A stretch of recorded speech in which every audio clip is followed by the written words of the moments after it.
What's going on, fight fans? Welcome to the Zapata Brand podcast. I'm George Zapata, being joined by the great Kevin Iole from KevinIole.com and Kevin Iole's YouTube channel. Kevin, how are you? It's been a bit. I'm doing great, my friend. How you doing? Good. It's nice and cold here. 9 degrees this morning when I got out here up on the East Coast. Not by like where you are in Vegas. I'm a little upset because it's kind of cold here now. I'm just double checking the temperature. Yeah, we're only 54 right now. It's still, you know what? For Vegas, that's kind of cold, I think. That's what I'm saying. I got to wear a jacket. It sucks. Then again, it is January. But I'll tell you what's heating up. The world of boxing heating up. A couple of things dropped this past week, and I was going to reach out to you, but I just been back and forth going to Jersey, and now I finally got a chance to sit down and talk with you. It appears today or yesterday, I believe, Devin Haney drops the lawsuit against Ryan Garcia for battery, which is a ridiculous lawsuit to begin with. But Cynthia Conte is reporting that they have agreed, both Devin Haney and Ryan Garcia, on the conditions of the contract. Now, that does not mean there's still some things that have to be worked out. But what are you hearing about this, and if this is going to go down? Because it appears with the lawsuit dropping, that kind of opens up that door that this fight looks like to be heading our way soon. Yeah, I think that was one of the things that was standing in the way of a potential rematch was just that, was the fact that there was a lawsuit going on and Garcia doesn't want to give Haney another opportunity. Hey, you're suing me. Why should I do this? So that was a big obstacle. So dropping the lawsuit opens the door for them to really seriously negotiate. I do not believe that there is a deal at hand right now. I do believe that they're close, but I have to question whether, it's a smart fight for either side, right? I mean, I wonder, is it a smart fight for Devin Haney? For Ryan Garcia. When you look at it from his standpoint, he won the first fight and he's denying any claims of cheating or whatever. So let's take it from his perspective and say he didn't cheat. Then, what does he have to gain by going back? He has to do the same thing over again, and beating an elite fighter a second time in a year is really difficult to do. And from Devin Haney's standpoint, psychologically, like, what is that going to do to him to see Ryan Garcia winging left hooks at him again? And I just think, it might be in his head, and it might be best for him just to move on. Like, some people take things mentally better than others. Sugar Ray Leonard was one of those guys. He didn't care. He had the persona of a pretty boy, but Sugar Ray Leonard was as tough as there ever has been in the history of boxing. And so you couldn't intimidate him or, freak him out with any of that kind of stuff. But I think Haney has shown a little bit that he has some weakness in that regard. Mm-hmm. And so does that fight make sense for him? So I'm not sure it makes sense either, in either direction. Plus it did lousy on pay-per-view, lousy at the box office. They gave away a lot of tickets late. So is that a fight that, is there a demand for that fight? I don't know. Well, it's a little bit different now, I think, because I don't think Ryan can't use that lunatic excuse anymore, where he was mental issues and stuff like that, because he used it, then he said he wasn't. So it may sell a little bit more than it would be.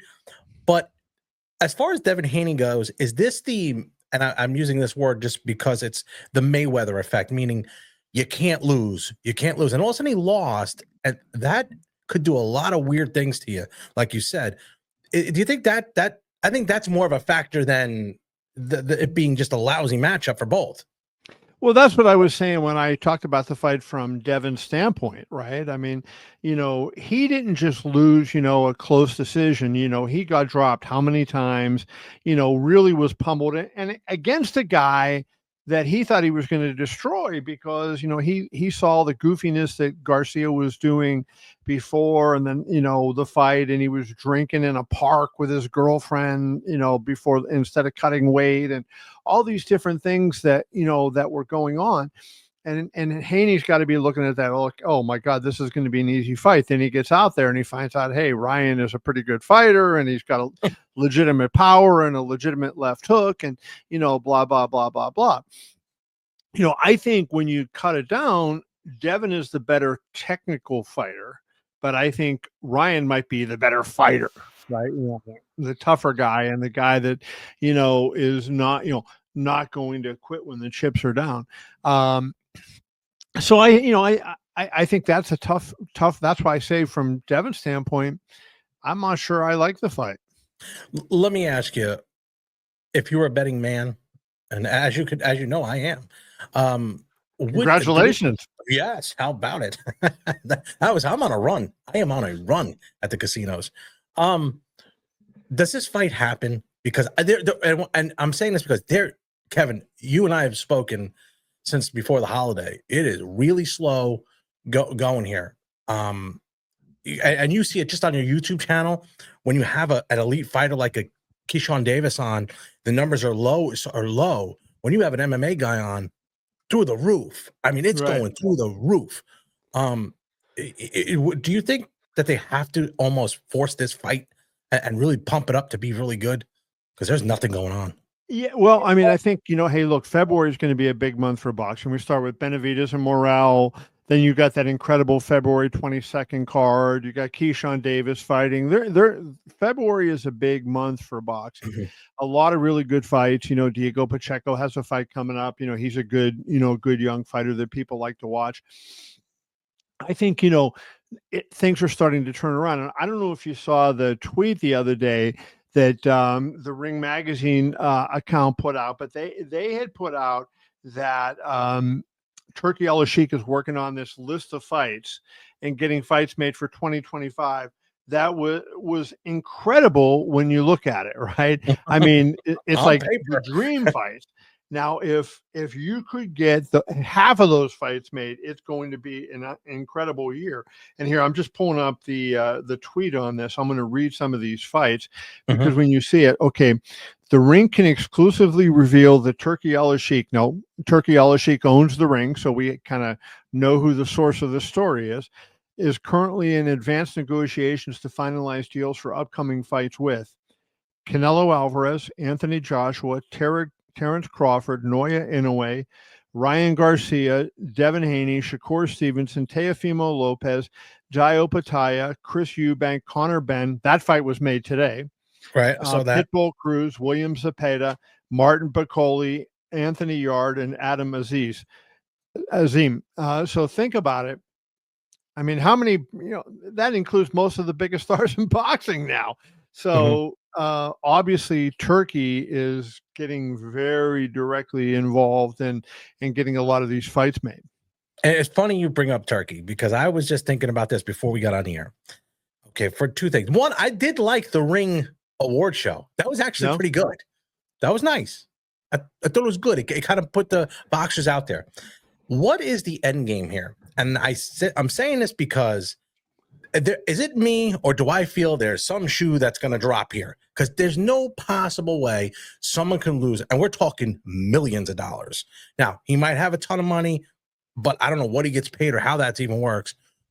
Is there some sort of end game here that we're not looking at? Because it just seemed to me, unless it's just power, because he's got all the money, just power. What's the end game? Like, well, I think there's two things to consider here, right? When we're talking about Turkey Al-Sheikh of the General Entertainment Authority in Saudi Arabia, compared to Turkey Al-Sheikh, the owner of Ring Magazine, two very separate things. He's working for the government of Saudi Arabia with the General Entertainment Authority. And that's where the money has come to make these fights, not out of Turkey's personal wealth. It's come out of the country's wealth, right? So the money that is owned by the government. So they are trying to promote tourism and whatever other things they're trying to do. And so they're investing a lot of money into that, and boxing is a big part of it. So that is one half of where Turkey is. The Ring Magazine half is the one that doesn't make sense to me, right? He paid a pretty, penny to buy it from Oscar De La Hoya. Boxing websites are not known for making a ton of money. And I'm sure he's going to manage it better. Rick Reno, who used to run Boxing Scene, is running it for him as the COO, I believe Rick's title is now. And Rick knows how to make a website profitable. So, I'm sure he'll do good, but is it going to be the thing that keeps Turkey's interest. And if the government decides, hey, we've run our course in boxing, we want to go with soccer, we want to invest more in golf or whatever, and less in boxing, then what does that do to Turkey's personal investment in Ring Magazine? I think there's a lot of balls juggling in the air, and it's difficult to see, where it's coming from. All right, so you're saying Turkey's personal thing is with the Ring magazine. Correct. That's his personal investment. Wow, that's a risk if you lose the other side. That's a big risk. So that's the problem, George, would be let's say, his superiors and the Saudi government say to him, Turkey, let's focus on movies and let's focus on car racing and soccer and golf, which very well could be. Those are all sports that are very popular in that region of the world. Formula One racing is popular. Obviously, soccer is the biggest sport in the world. Golf is huge over there. And they try to appeal a lot to the UK fan base, right? Because it's close enough for them to take vacations. It's close enough for some of the richer people to retire. So it's that's a prime market for Saudi, and those are sports that resonate with people from the UK. So, if they did away with boxing, then Turkey's investment in the ring really plummets. And, does he just say, screw it? Like, you just don't know what's going to happen. Now, as long as the Saudi government and the General Entertainment Authority, which Turkey leads, continues on, I think, he's going to do great with the ring. But if that changes, then what happes? And that's why I always say it almost looks like boxing getting ready to get kicked in the teeth somewhere. I don't know where, but it looks like that, because you just as a businessman looking at it, how much can you lose? Like Formula One, you're going to make money. Soccer, you're going to make money. Boxing, nobody makes money ever unless you're the elite top and have all those people sign in. But then it trickles down to what's going to happen here in the United States. No one's going to fight. Look what's going on with Tank. He don't want to fight unless he gets 25 million. Who's paying that money? Nobody. They're not worth it. They're not worth that money.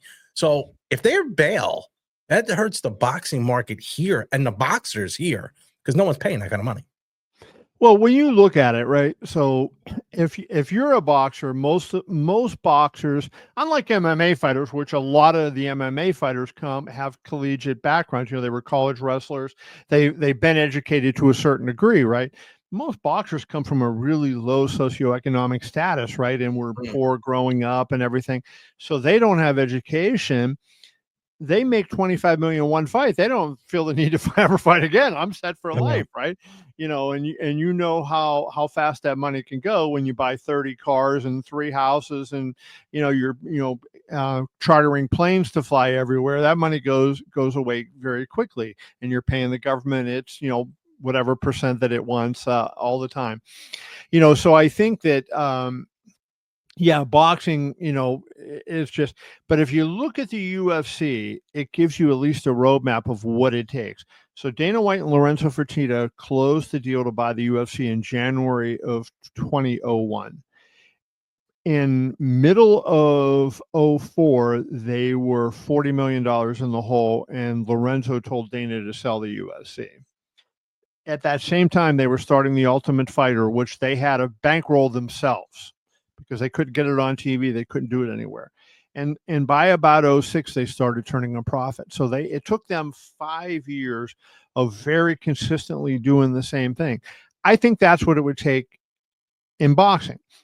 The problem that we have in boxing now, even in what I would call the Turkey Al-Sheikh era, where a lot of the big fights are now being made that weren't being made before, is that they're not addressing the fundamental problems that have caused boxing to dip in the first place, right? And they're just throwing this random collection of fights. Oh, you want to see Fury and Usyk? Okay, we'll put Fury and Usyk on. But I think that they have to have a long-term business plan, like Dana and Lorenzo did for the UFC, and how to build the sport and build the company.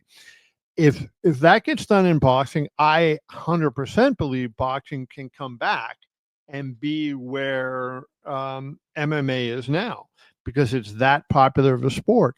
And you see how big it is when somebody like Mayweather and Pacquiao fight, right? I mean, think of how massive that fight was. But Does Turkey have that kind of patience? Does he want to lose the money that's going to cost him over that period of time? You know, there's always going to be people willing to take his money, but are they going to help him run business and do it the right way? No, you're right. One of the things that one of the subscribers always says too, the governing bodies, they gotta clean that crap up. It just never, but that's been going on for years. Even that video that you saw with Marciano that you put up on your Yeah. article, it's just it's such a chaotic mess that, again, if Dana gets involved somehow in this Turkey al-Sheikh era, as you put it, I think that could be something that he can control, and I think you would see a big turnaround. But again, the money has to be there. If you do it a business transaction over here, not because you have endless oil money. If you are making a business, Dana White runs a business, and I see how those casinos are. You lose a lot. They make a ton of money. So, but there's a point where you have to say, okay, I'm not losing this amount of money. So that would have to be changed somehow. And I think Dana would be the guy if he's here's one of the problems in boxing. There's no barrier to entry, and there's no governing body at the top, right? Mhm. So the sanctioning bodies, I don't agree that they're the biggest problem, but what I agree is we have no commissioner anywhere in the sport, right? Even though there are competitors to the UFC, PFL, and other organizations, Dana White is perceived by a lot of people as kind of like the commissioner of MMA, right? Right. It's not fair because he's a promoter on one company, but to a large degree, when he says things, I want to change this rule, the rules tend to get changed, right? And he has outsized influence. If you had that person in boxing, a Teddy Atlas or whoever it would be, that could be that czar and fix disputes and set rules and how things work. But Canelo could go 5 years and not defend his title, and the WBC is not going to strip him. And then he wants to fight you or me for the title in 2030, and they're going to sanction it and pay him $60 million. That doesn't help the sport. And so they need to have ways of going. Sometimes you have to make unpopular decisions, and the sanctioning bodies, they're not. I think the WBC is probably the best of the sanctioning bodies, right? They try. I mean, none of them make their are perfect, but I think at least that they try to a large degree to do the right thing. But it's tough, George, and I think that there's so many different problems that you're confronted with in boxing that I think it's just that's what makes it so daunting. It's not just one, hey, let's overcome this hurdle. It's let's overcome these 75 hurdles. Yeah, well, it makes things very difficult to do. Well, one of the other things that broke over this past weekend and is gaining some steam. I don't know if it's more steam than the Haney-Garcia fight, which one is closer to happening or not.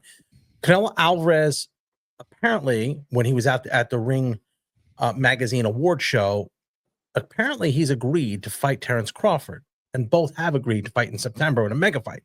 Canelo would obviously he's expected to defend against William Scott in May to collect that IBF championship, and then looks to fight Terence Crawford in September of this year.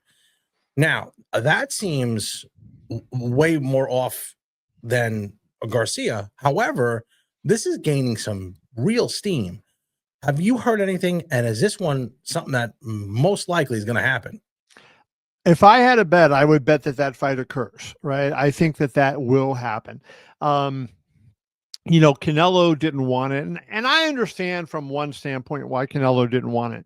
What good does it do me beating a guy who, was so much smaller than I am, right?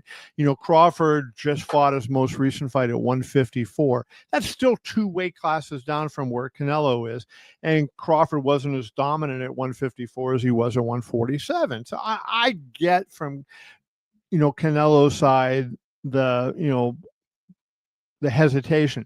But I also think he has to look around and make a decision. He has to say, okay, if I'm going to go out there and I'm going to keep putting on big fights, there's only 2 fights that make sense for him: David Benavidez or Bud Crawford. And, whatever it is with David Benavidez, he just does not seem to be interested in David Benavidez. I will never say Canelo Alvarez is afraid, right? I mean, a lot of fans, they accuse him of ducking. I don't believe that. I think there's something there. I've said this many times, and I could be wrong on this, but I think there's something between um, David's father and Canelo. Canelo does not like his father and doesn't want to give them a payday as a result of that. That is kind of something that I've always believed. That could be right, that could be wrong, but there is some reason that Canelo, other than he's afraid. I don't think he's afraid. I think Canelo has got huge balls and he'll fight anybody.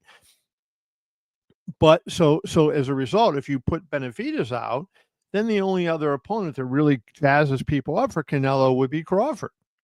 And so I think Canelo's starting to realize, hey, I can't go on fighting, Charlo and John Ryder and, Monkey and Berlanga and these guys that aren't moving the needle at all. Yeah, I think William Skull is not the exactly No.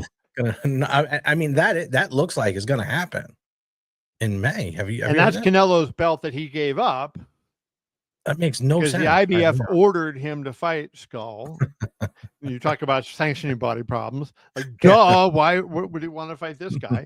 And Canelo didn't want to take that fight, so he surrendered the IBF title, in which Skull wins. And now all of a sudden he wants to fight to get it back so he can, because the gimmick there would be undisputed at a third weight for.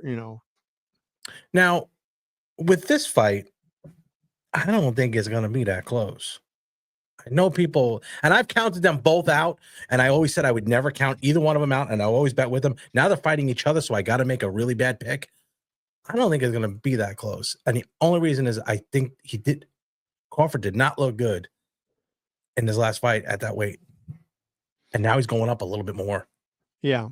I mean, he's going up 14 pounds, so basically two weight classes. Crawford has to be the underdog. I saw a number the other day that I think Canelo was $1.90 favorite at one of the offshore sports books. Let me look here and see if I can find it while I'm talking to you. And I think that was a little closer than I might have thought that it yeah, okay, here it is. So they have Canelo at minus 185, Terence Crawford at plus 155. That's betonline.ag. So pretty interesting number there. That's giving Crawford a lot of respect. Timothy Bradley made a comment that I partially agree with and partially scoffed at. But he said, I think Crawford wins because who is Canelo knocked out recently? And while I don't think that's always the smartest way to look at things, the one thing I would say is, Crawford is a better fighter than Berlanga, right? Crawford is a better fighter than John Ryder. And you start going through some of these fighters that Canelo fought. Crawford's a better fighter than Charlo. I think Crawford would beat all those guys, right? So then you say, well, let's take them. Kev, you think Crawford would beat Berlanga at that weight? Easily. You think so? I think it'd be a lot harder than you think. I don't think he would knock him out, but I think he's just such a better boxer. And I think, that he would just outbox him. That's my, my thought, create angles with him and, open him up. And I don't think Berlanga has the feet to, contend with somebody like Crawford, and Crawford switching. Crawford has so many nuances. Hey, Canelo is great, and Canelo's a Hall of Famer. Canelo's one of the best who ever did it. But Canelo's not one of these like superior athlete guys, right? Canelo's just a really schooled, gifted boxer. Crawford is a schooled, gifted boxer who also is a great athlete. And I think, that creates all that trouble for somebody like a Berlanga, who's big, but is slow and is plodding. And Crawford, I think, would just, pot shot him to death, and even more than pot shot him. Because I think Crawford snappy punch, and I don't think he would stop him by any stretch, but I do think he would beat him. Okay, because I think the bigger the people are, give Crawford a little bit of problems, and that's why I see this one being a little bit hard for Crawford. And I always give him believe me, I always said I would never bet against him again after I got destroyed the Portaway podcast by every guy in the comments. I just feel that this is a different type of fighter for Crawford, because he can beat guys like that. He really can. But I think Canelo offers a little bit more, even this late in his career, than people are giving him credit for. Especially they've called for this fight. They don't realize how hard it is to move up those weight classes. Right. That Canelo's been. Canelo's coming down. Canelo's coming down because they still got to agree on the weight there. I don't think Crawford's going to 68. I wouldn't think. Well, I You think, think? I mean, to me, if they, how low could Canelo go, right?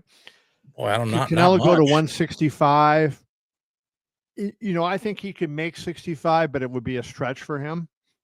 And so does Canelo agree to that? So then if they let's say they go to 66, how much of an advantage really is that for Crawford at that point? I think Crawford, is going to use his speed and quickness. So I think no matter what Canelo weighs, Crawford would come in 162, something like that, and remember the Sugar Ray Leonard Donnie Lalonde fight, right? Yeah. And that would be what's going on here. You want to come in where you're going to be at your maximum. You're never going to, hey, if he thought he could knock Canelo out, he'd want to bulk up. Or if he thought Canelo was punching so hard, like some, I'm trying to think of somebody in super middleweight division that for a long time that was a big puncher, Edison Miranda, right? So a guy like that, a guy that was a big puncher, then, he might want to put on weight for punch resistance. But I think against Canelo, he's going to want to be as agile and quick and as fast as he can be. And I think he'd come in, low 160s. That's what I would think. I think you could do that. I think he would do that. I just look at the long term because Canelo's punch resistance. I haven't seen anyone other than Chavez that had that punch resistance. He's going to take him to those later rounds. I think eventually he'll get him on that. If the fight comes off, it seems like it's a better chance of coming off than it has been when it first. I remember we talked about this 2 years ago. I remember 2 years ago we said this when someone had said that was his next fight, and I'm like, Kev, is this true? And you're like, no, not now. Definitely not now. And you, of course, Kevin, you were right. I was wrong as usual. So, I took that with a grain of salt when I saw this. But then it seems to have gained speed, especially with the picture that Turkey Al-Sheikh took with Canelo, and they posted it together. That's because Coach Diz sent that to me, and I said, is that real? I thought it was Photoshop, but it legitimately was real. So I guess that beef is kind of squashed now. Yeah, I mean, I think that the beef between Turkey and Canelo was just that Canelo is going to do things his way business wise, right? And it's worked for him, and he's kind of freelanced it. And, God bless him for doing that. I wish more fighters would think that way, right? What tends to happen is more fighters, they cast their lot with a promoter and then they see where it goes. And, there are some reasons why maybe it's good to do that. But if you're a star fighter, having flexibility to go where you want to go, because then you don't have to worry. So if you sign with Matchroom and then there happens to be a boxer with Golden Boy that you want to fight, and Matchroom and Golden Boy don't get along, now all of a sudden you have issues. If you keep yourself every fight, hey, I'm a free agent, I'll go where I want to go. That's what Canelo's done. He signed a 3-fight deal with PBC, Right. but he up to that point had been going fight to fight to fight to fight. And I think, he looked at PBC and said, hey, these are the people that I want to fight that I'll be able to get done. And they were all under PBC contract. So that's why he did that. So I love what Canelo has done in giving himself that flexibility. I think more big time fighters should consider doing that. Well, things definitely are heating up in the next couple of weeks here as we get into February. But this weekend, Kev, where are you going? You'll be heading to I'm going UFC. to LA. I'm gonna, I feel bad about it. I have to say, all the fires in Los Angeles, it's been devastating. A lot of people have lost their lives. A lot of people have lost everything they own. And I see some people, and I want to say a bad word about them, and I'm not going to do that, saying, screw California and everything else. Like, these are our countrymen. These are human beings. These are people in need. And yes, there are some rich people who can rebuild, but there are a lot more of them who are everyday people and it's like nothing, whenever I see one of these natural disasters, like I always contribute to the Red Cross and all the different relief agencies immediately, and I always designate to that particular region. So when the North Carolina had their hurricanes and everything, I said, "Hey, I want my money to go to hurricane relief in North Carolina so that the people there could rebuild." And for people to say, "Screw California," like, what kind of lack of humanity do you have? I mean, what a despicable way to carry yourself, I think. And I have no respect for people who do that. I'm going to LA because I cover MMA and UFC 311 is taking place. I will be honest, I don't feel good about going because of, you know, but it's not going to change if I don't go. Like I debated, George, should I go or should I stay home?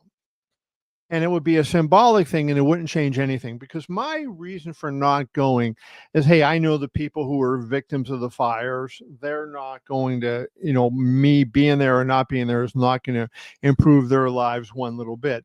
But what concerned me was the emergency personnel that would be at the arena the night of the show, right? The police and the fire and the ambulance and all those things that go around a big show like that, and they would be diverted from fighting the fires.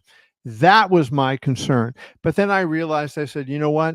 Whether I go or not, those people are going to be at the fight card. And so I might as well go and cover it. And so I'm going to be in LA covering the fights. Now, did Dana ever think of moving it? I have not spoken to him about that. I tried to get an answer from Hunter Campbell, and he basically did not give me an answer. So, as far as I know, no. The Intuit Dome put a statement out last week, said that all events this week were going to go on as scheduled. The Clippers, we're recording this on Wednesday. The Clippers have a game there tonight. And they had said last week that game was going to be held as scheduled. And as of right now, as we speak, that game is supposed to go on. And then they noted that UFC 311 would go on as scheduled. So I think the Intuit Dome, I'm sure, has been talking to the local authorities and what they need and if they can manage this. And so that's another thing to think about, the fact that the people at the Intuit Dome have talked to the authorities and still decided to go forward. So that would tell me that the authorities feel like it's not an extra burden. Well, Kevin, you are covering UFC 311 this weekend, and you got a lot on your YouTube channel and on KevinIole.com. What kind of interviews can they go to Kevin Iole's YouTube channel to see and in your KevinIole.com news columns? Well, my YouTube channel, I try to interview all the biggest fighters that are out there. And so I've got, David Benavidez interview up that he's got a fight coming up. I got Islam Makhachev, the UFC lightweight champion, interview with him is up there. Arman Sarukian, who he's fighting, Merab Dvalishvili, who's fighting in the co-main event. All the key players, I have interviews with them up there, and I'll have more to come. KevinIole.com is, where you can read most of my written work, and I'm trying to, kind of give some thought-provoking pieces and not just write the same thing that everybody else on every other website is writing. I did a piece today on Makhachev, but I really hope that people could take a look at my website and make that a bookmark place and go there every day and see what I have, and also subscribe to my YouTube channel, because there's a lot of good stuff on my YouTube channel, and I think this year is going to be even better, as you and I have talked off air.